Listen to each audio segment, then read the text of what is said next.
so we agreed, didn't we, just to have a conversation really about the rationale for having an experiential group on the clinical supervision program. Hmm. And this is the kind of second year that we're piloting this development on the program with, more of a creative edge to it as well, with us working together on it. And I know that we said that we thought it might be useful for the group if we have a conversation discussing the rationale for such a thing. And what it threw me back into thinking about was about 25 years or so ago when I was running counselling courses, and I had to argue the rationale for running an experiential group on a counselling course. And I sort of feel somewhat back there in that way, but also sort of further developed, with, in relation to clinical supervision. So, sort of why have an experiential group on a clinical supervision course? So that's where I sort of feel with it. And for me, perhaps the first argument for that is that we are learning in a group, and therefore we're having a relationship as a group and as a sort of small community, if you like. And therefore there must be a space for that, an open space for that community to have open communication. So it's sort of like an open space. So for Yeah, me, if you ignore that at your peril as well, so it's not only the cost of doing it, but it's the cost of not doing it. yeah, So that I'll absolutely. kick off with that. Okay, yeah. So I would add to that.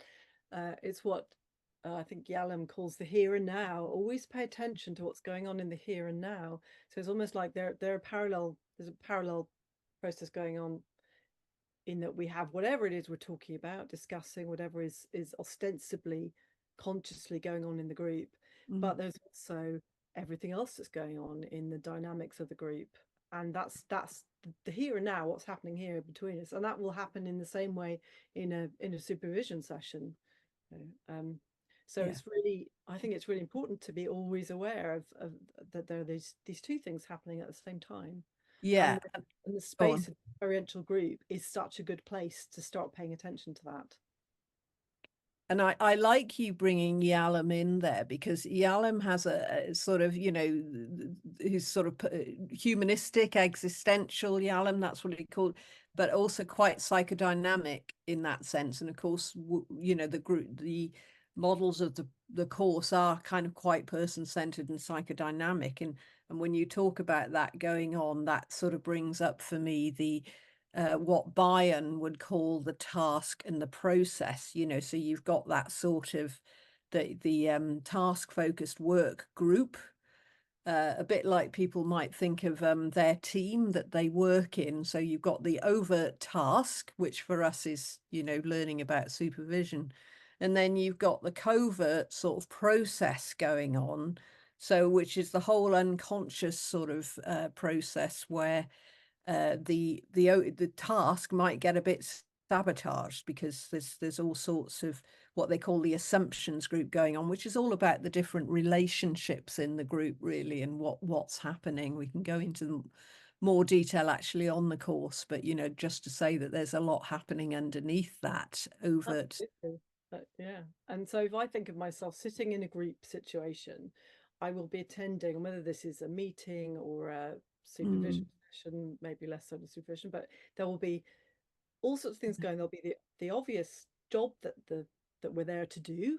yeah. Um, and then if I imagine myself sitting there with the little bubbles coming out of my head, going, I'm also be going, bit of me will be thinking, oh gosh, I wonder if I look all right in what I'm wearing today. A little bit, another bit of me will go, I wonder, that person just said that, and that sounded a little bit, a little bit entering into some conflict. I wonder if that's going to develop now, and I wonder if that's something I said that triggered that, or there are all these other little dialogues going on, because as you say, it's all about the relationships in the group, and sometimes when those can become very powerful, even dominant, and they can completely take over in the group. And I'm sure we've all been in meetings where the job has simply not got done because of those relationships hijacking it.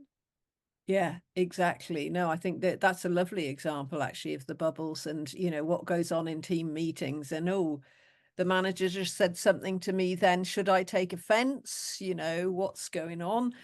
And yeah, yeah, beautiful example there of how useful it is actually to look at the group dynamics, but at the same time, what's going on in the group, but at the same time, you can also understand that people feel sort of cautious and wary about doing that, because what are we going to do, if we open the can of worms and look inside?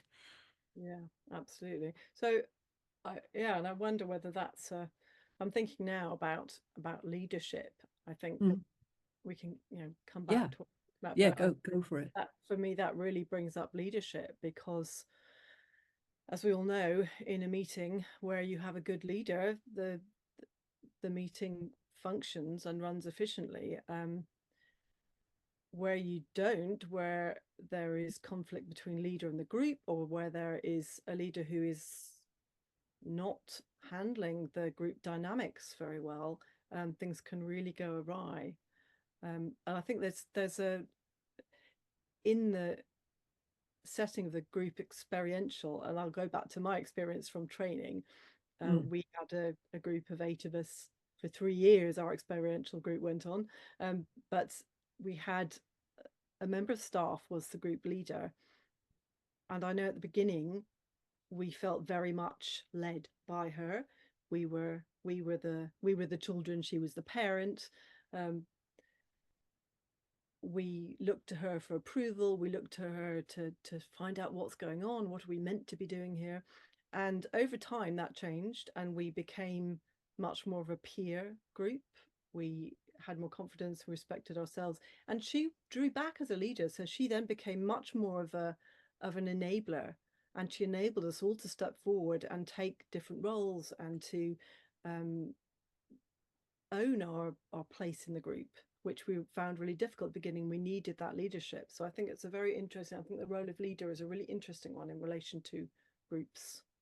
yeah. Yes, and it sort of it made me think of a couple of things there. It made me think of our another the reasons that we're offering the group for the supervision group to experience themselves in that sort of group and grow in a certain amount of confidence, and just by the two of us facilitating and enabling us to look at our being and not just our doing in the group in that sense, but also what is leadership, so yes, you described there a lovely example of a leader sort of leading from the front and then moving slowly to backwards, as it were, or back out of the front end of the group, and then the group naturally evolving to sort of take the leadership. But that also, you might argue in the present, that different people in the group will take sort of leadership at different times. Somebody might, for example, in the group that we run, question the rationale, and other people will follow them, into that process. And then, different people will take up the kind of gauntlet in different ways. So the whole thing is a debate throughout, really, about how we understanding what's happening to us, and different people will sort of almost pick up I'm saying the gauntlet or the conch shell or whatever the vision is of the but take some space to sort of invite, take the discussion on a bit. So Yes, that's and a form of leadership, if you like, yeah, which we would be encouraging yeah, in the absolutely. group. Yeah. Yes, and that leads into one of our other themes as well, doesn't it? Of roles in groups. Yeah, yeah. How interesting. I always find it really interesting in a group how I myself may surprise myself in how I behave in a group. So it may be really differently from the way I would behave in a one-to-one situation. Um, Mhm. I think there's something about filling that empty space. You're sitting around in this circle and there's this empty space in the middle. And, are you the sort of person feels the need to jump in and fill it, jump in and do a little dance in the middle or something, or put something in the middle there? Are you the sort of person who really needs to break the silence? Or are you the sort of person who actually really can't bear to break the silence and absolutely doesn't want to be the one in the middle of the circle in the spotlight? But being in a group in this situation, and it is a really artificial situation, the experiential group, we have to be honest about that. It's a very odd feeling sitting there in this group with no fixed agenda, no sort of no rules really. And that's another interesting thing. How do groups develop the rules that they run by, whether they're explicit or implicit, spoken or unspoken rules? But it shows us different bits of ourselves, and it also gives us a chance sometimes to try out a different role, or to respond to how other people may see us, which may not always be how we see ourselves. So I think there's that arena in which we can learn so much about ourselves, Yeah. in the context of those relationships.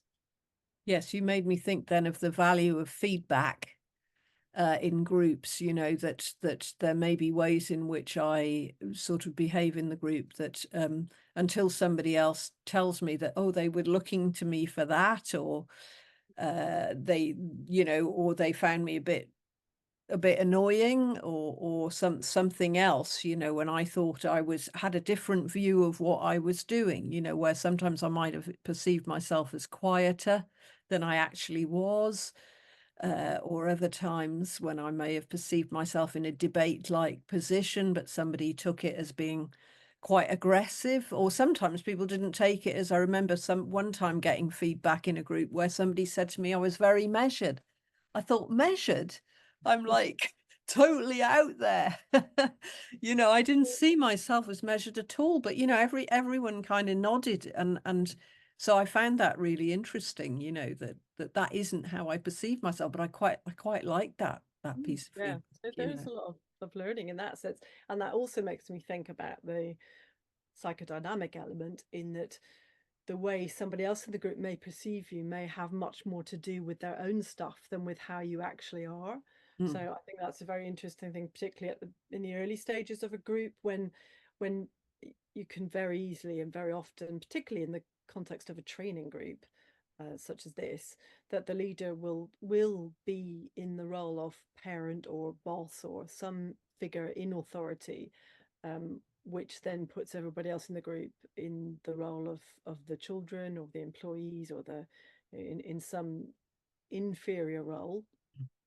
Um, and what that brings up for people, people who've had really difficult relationship with their own parents, or with siblings, and what might go mm. on, what might be reflected in the group, in the here and now of the group, plays out from people's personal histories. From the there and then, as it were. Yeah, exactly. Yeah. How to build that Yeah, so that awareness what you're during the. sharing there is, yeah, some of our past and our experiences of groups in the past, Mm. that we may enact some of that in the group, mightn't we? And that whole process of feedback may help us to understand that we might be making assumptions that, so and so reminds me, and particularly about the leadership sometimes. So as people are learning on the group supervision course about group supervision, and we'll sort of look to our leadership as well as each other's, and that we may remind them of people who they may have had a mixed set of experiences in the past. And I think it can be quite exciting when people are willing to share a bit of that, although it can also feel a bit exposing too. But, in the group, then witnessing that process and that being sort of talked about and shared a bit more openly, it really helps the group to understand how that can sort of play out in any group, including, of course, their own supervision groups that they'll be leading subsequently. And that makes me think it can also, if people can bring themselves to be open about this, Mm, what things come up for them in the group, it can also offer a really wonderful opportunity for change, mm, because we may be inadvertently standing in for someone's restrictive parent, and we then may behave completely differently. So, it's a chance for someone to experience a relationship that felt like the same relationship, and then to see actually it's not. This relationship is very different. So there's a great, there's an opportunity to learn a lot personally, I think, from these groups. Yeah. Yeah. No, absolutely. There's sort of when I think of the process of transference sometimes as putting on a sort of a hat and coat onto a person, so the person looks like Uncle Fred. And then when we discuss that process, the hat and coat comes off and the person looks like who they look like, sort of thing. That's just a, Exactly. So when you actually bring it back into the here and now, and you say, well, actually, what's really happening here? Is yeah, this a replay of that relationship or not? No, it's yeah. not. This is different. So a Um, dance then between the here and now and the there and then can sometimes be taking place in the group, can't it, in that sense? Absolutely. And as you say, I think that can very often happen also in supervision groups. So if you are in Yeah. the role of leading a supervision group, I think being aware that this could well be going on between the members of the group and the leader, or between, between other people within the group. And it can, yeah, it's something to be aware of, and at time, to bring to the attention of the group, I think sometimes can be really helpful to do that as Oh, leader, to bring to the group's attention that there is something going on here yeah, that is yeah, different definitely. about the topic we're discussing. And that might not just be us, might it? It might be other members of the group, or I might invite the group to say, what do you think is happening? Can anyone sort of share their perception about what is happening? And sometimes it's kind of helpful to sort of pause and just invite the group to comment, isn't it? Yeah, But I absolutely. had a cheeky question come up for me here that I thought might be interesting. So, we've talked in some ways about leadership, and I shared with you just before we started about my fantasy about you in terms of I could, because I've witnessed you in a group. We've but witnessed each other, haven't we? And me sharing with you that I saw you as quite a leader, but that also I could see that you wouldn't necessarily perceive yourself in that way, Mm, you know, and yeah. so you sort of agreed with that, and I wondered what kind of a leader did you perceive me, and what your feedback to me, as it were, in that sense. I don't know if there was anything uh, Oh, you wanted to yeah. offer there. So I can make this quite personal to me. Yeah, But yeah, yeah, so I think when I first knew you leading a group, um, I think you certainly had took on for me some elements of some past relationships I've had. Um, you're quite a forceful, quite an animated person. You're very much a presence in the room. Um, and for me, that can at times be quite triggering. yeah, But what I saw, so initially a little bit of that yeah, came up for me, a little bit of, I suppose, a little bit of fear, to be honest. Oh, is this someone who's gonna, kind of come down on me and expose me? So a little yeah, bit of that. But then I saw that you were also very open, very honest, very, as a leader, very transparent. I think very able to talk about what is happening for you in the room as well. There was no, sometimes you feel a leader has a kind of a leader face, a mask on, and then that can come away and there can be someone quite different underneath. But I didn't feel that with you. I think as I got to know you, I could see that this is you. So I think I suppose we're talking about congruence there. You are you in the group. I feel you are you just as you are you anywhere else. So and I felt comfortable then in allowing myself to be me as well, I think, because I didn't feel that you'd created a box into which you needed to put me. So in that I think your respect for everybody in the group as individuals, and for everybody's um right to come forward or not as they wish to play the role that they needed to play within the group, and to observe and to comment but not to judge. I think that came through. So in that sense, I think you were a very Rogerian leader for me. yeah. very Yeah. congruent, non-judgmental, accepting and celebrating of everybody's strengths, and when there were issues, just throwing a light on them. So yeah, that's how I think I saw you. Thank you for that. And I think, I remember some of our early encounters as well. And I think that, for me, you're, you know, though you come across and you are, I think, quite a modest sort of person. You're not somebody who kind of goes forward in the way that I'm kind of a bit out there.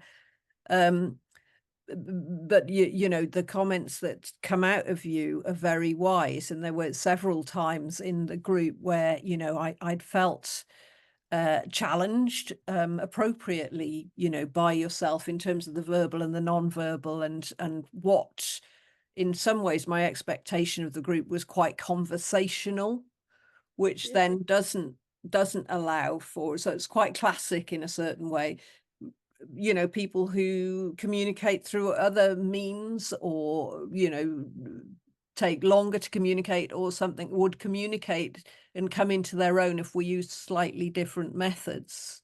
yeah, So, I really thought about that and thought, yeah, actually I'm interested in us working in this sort of partnership way where, you have that, that's something that's one of your strengths. So, yeah. I'm quite excited about how we're going to work together in that way, and what you bring as a sort of, I think we're sort of quite a sort of bit of a yin and a yang in a way.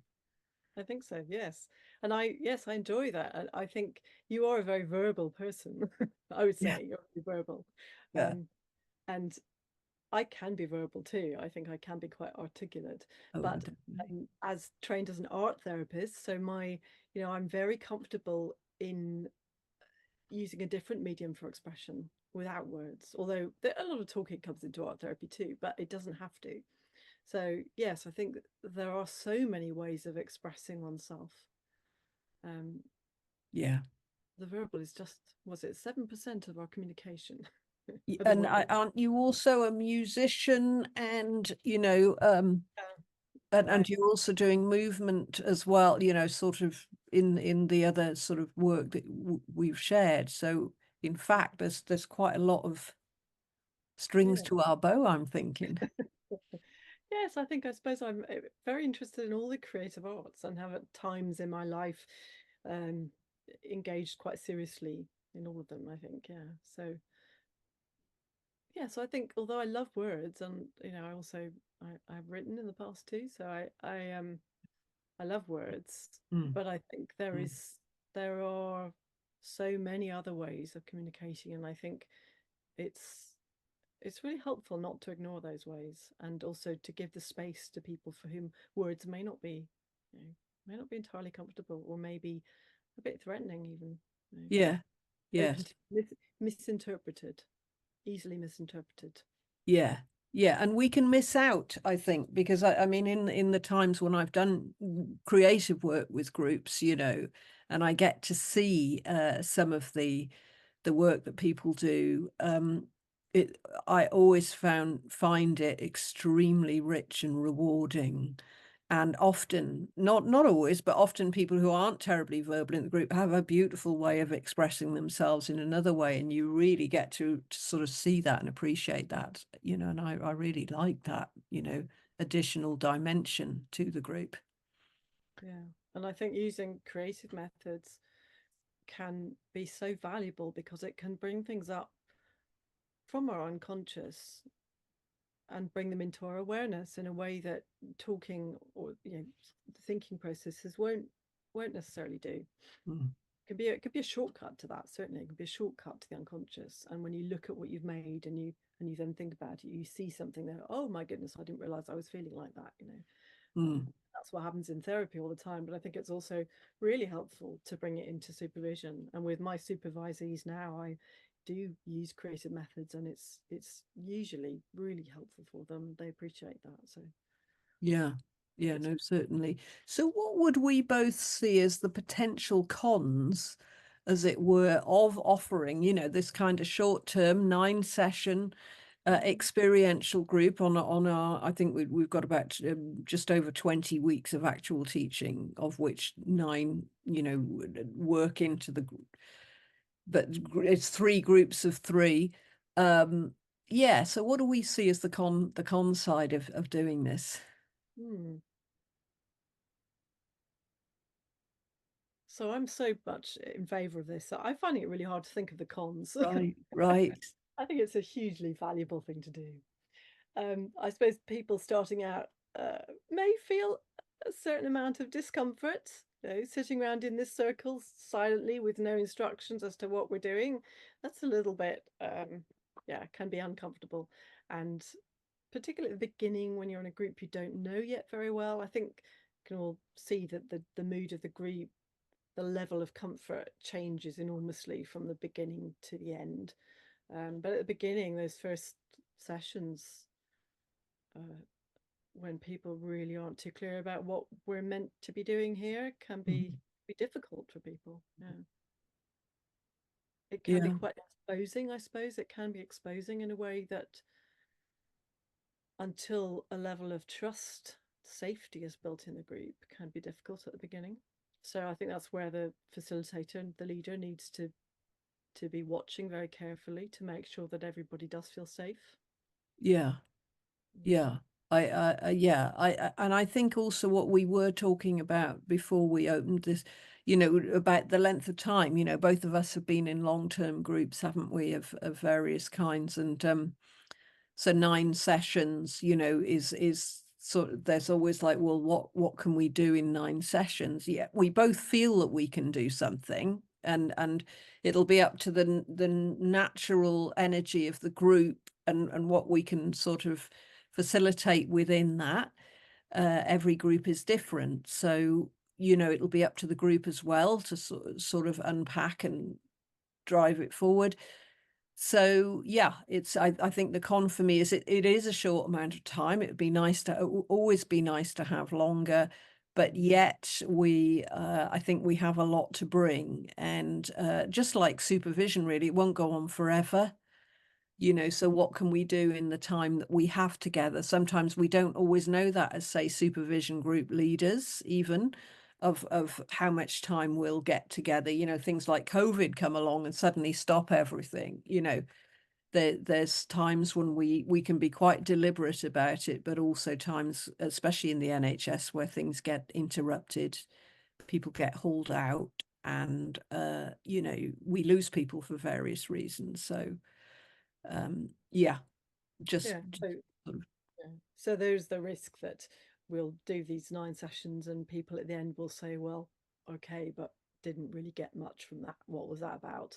Um, yeah, I hope not. I think this discussion may be quite helpful in giving people some little hooks to get into it and to start to explore what they can use this group for. But yes, every group, as you say, every group is different. And we haven't even really got into talking at all about the group dynamics, the various theories around that, and how things work. But I think that, provided people are willing to be themselves and to allow themselves to be seen in the group, everybody will get something from it. yeah. Yes, and I think we've made some acknowledgement of the models through our talk about here and now and there and then, so the notion of Yalom and Bion. So we've got, those are so some areas. We'll also look at some other ways to manage groups as well, including, structured modeled approaches and so on. So there's the structured and the unstructured ways of managing groups.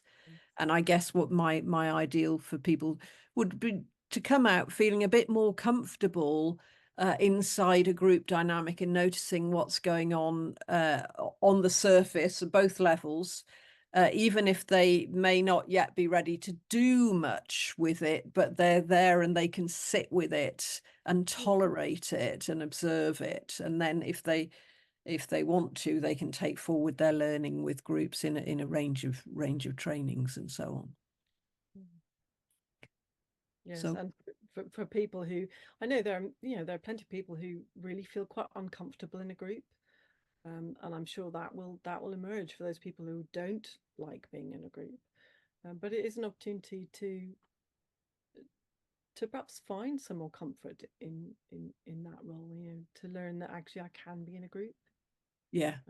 you know, find new ways to do that. Yeah. Yeah, I just hope that people will throw themselves into it and embrace the discomfort of the first session, Yeah. grit their teeth, and it will all come to something in the end. Yeah. Yeah. Yeah. No, it's always material, whatever happens, there will be plenty of material for us to work with. People fear that there won't, but there always is. So yeah, Yes, always stuff comes yeah, up. You yeah, can't put a group of people in a room without there being stuff. yeah, yeah.